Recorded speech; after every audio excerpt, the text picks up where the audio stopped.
ಸಾರ್ವಜನಿಕ ಗಣೇಶೋತ್ಸವ ಸಮಿತಿಯವರು ನಿರಪೇಕ್ಷಣಾ ಪತ್ರ ಪಡೆಯುವುದು ಕಡ್ಡಾಯ. ನಗರದಲ್ಲಿ ಎಸಿ ಕಾವ್ಯರಾಣಿ ಮಾಹಿತಿ. ಶುಕ್ರವಾರ ಸಂಜೆ ಸುಮಾರು 5:30ಕ್ಕೆ ನಗರದ ಆಡಳಿತ ಸೌಧದಲ್ಲಿ ಕರೆದ ಸುದ್ದಿಗೋಷ್ಠಿಯಲ್ಲಿ ಸಹಾಯಕ ಆಯುಕ್ತೆ ಕೆ.ವಿ. ಕಾವ್ಯರಾಣಿ ಮಾತನಾಡಿ, ಸಾರ್ವಜನಿಕ ಗಣೇಶೋತ್ಸವ ಆಚರಿಸುವ ಸಮಿತಿಯವರು ಮಾಲಿನ್ಯ ನಿಯಂತ್ರಣ ಮಂಡಳಿ ಮಾರ್ಗಸೂಚಿ ಪ್ರಕಾರ ಪೊಲೀಸ್, ಅಗ್ನಿಶಾಮಕ, ಹೆಸ್ಕಾಂ ಹಾಗೂ ಸ್ಥಳೀಯಾಡಳಿತದ ಅನುಮತಿ ಪತ್ರವನ್ನು ಕಡ್ಡಾಯವಾಗಿ ಪಡೆಯಬೇಕು.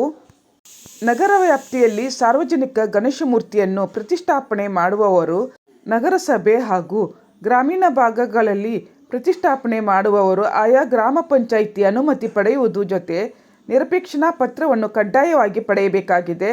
ಸಾರ್ವಜನಿಕ ರಸ್ತೆಯಲ್ಲಿ ಗಣೇಶ ಮಂಟಪ ನಿರ್ಮಿಸುವಂತಿಲ್ಲ. ಅಗ್ನಿ ಅವಘಡ ಉಂಟಾಗದಂತೆ ಆಯಾ ಗಣೇಶ ಮಂಡಳಿಯು ಮುನ್ನೆಚ್ಚರಿಕಾ ಕ್ರಮ ಕೈಗೊಳ್ಳಬೇಕು. ಧ್ವನಿವರ್ಧಕಕ್ಕೆ ಆಯಾ ಪೊಲೀಸ್ ಠಾಣೆಯಿಂದ ಪರವಾನಗಿ ಪಡೆದುಕೊಳ್ಳಬೇಕು.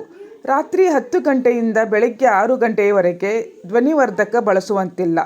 ಭಾವೈಕ್ಯತೆಗೆ ಧಕ್ಕೆ ತರುವಂಥ ಭಾಷಣ ಹಾಗೂ ಪ್ರಚೋದನಾಕಾರಿ ಹೇಳಿಕೆ ನೀಡುವಂತಿಲ್ಲ ಎಂದು ಸೂಚಿಸಿದರು. ಗಣೇಶ ಚತುರ್ಥಿ ಹಿನ್ನೆಲೆ ರಸ್ತೆಯ ಹೊಂಡ ಗುಂಡಿಗಳನ್ನು ಮುಚ್ಚುವಂತೆ ನಗರಸಭೆ ಹಾಗೂ ಲೋಕೋಪಯೋಗಿ ಇಲಾಖೆಗೆ ಸೂಚನೆ ನೀಡಲಾಗಿದ್ದು, ಡಿಜೆ ಬಳಸಲು ಇದುವರೆಗೂ ಆದೇಶವಾಗಿಲ್ಲ. ಪರಿಸರ ಸ್ನೇಹಿ ಹಸಿರು ಪಟಾಕಿ ಬಳಸಿ ಶಾಂತಿ ಸುವ್ಯವಸ್ಥೆ ಕಾಪಾಡಿಕೊಂಡು ಸಂಭ್ರಮದಿಂದ ಗಣೇಶೋತ್ಸವ ಆಚರಣೆ ಮಾಡೋಣ ಎಂದು ಕರೆ ನೀಡಿದರು. ಅಧಿಕೃತ ಮಾರಾಟಗಾರರು ಮಾತ್ರ ಪಟಾಕಿ ಮಾರಾಟಕ್ಕೆ ಅವಕಾಶವಿದ್ದು, ಅನಧಿಕೃತ ಪಟಾಕಿ ಮಾರಾಟ ಮಾಡುವಂತಿಲ್ಲ. ಒಂದು ವೇಳೆ ದೂರು ಕೇಳಿ ಬಂದರೆ ಪೊಲೀಸ್ ಇಲಾಖೆ ಕಠಿಣ ಕ್ರಮ ಕೈಗೊಳ್ಳಬೇಕು ಎಂದರು.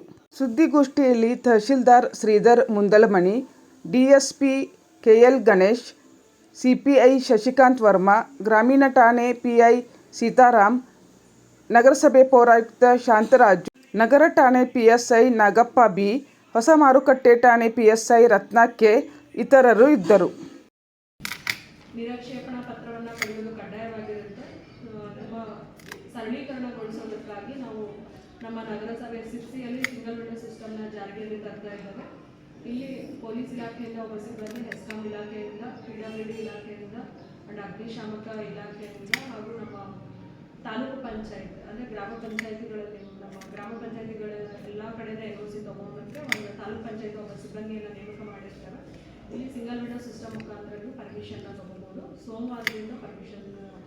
ಗಣೇಶೋತ್ಸವ ಸಮಿತಿಯ ಎಲ್ಲ ಪದಾಧಿಕಾರಿಗಳು ಗಣೇಶ ಪ್ರತಿಷ್ಠಾಪನೆಯಿಂದ ವಿಸರ್ಜನೆ ಆಗುವವರೆಗೂ ಕೂಡ ಯಾವುದೇ ಅಹಿತಕರ ಘಟನೆಗಳು, ಶಾಂತಿ ಕೆರಳುವ ಘಟನೆಗಳು ಆಗದೇ ಇರುವಂತಹ ನೋಡಿಕೊಳ್ಳಲು ಸಂಪೂರ್ಣ ಜವಾಬ್ದಾರಿ ಅವ್ರದ್ದೇ ಆಗಿರುತ್ತೆ.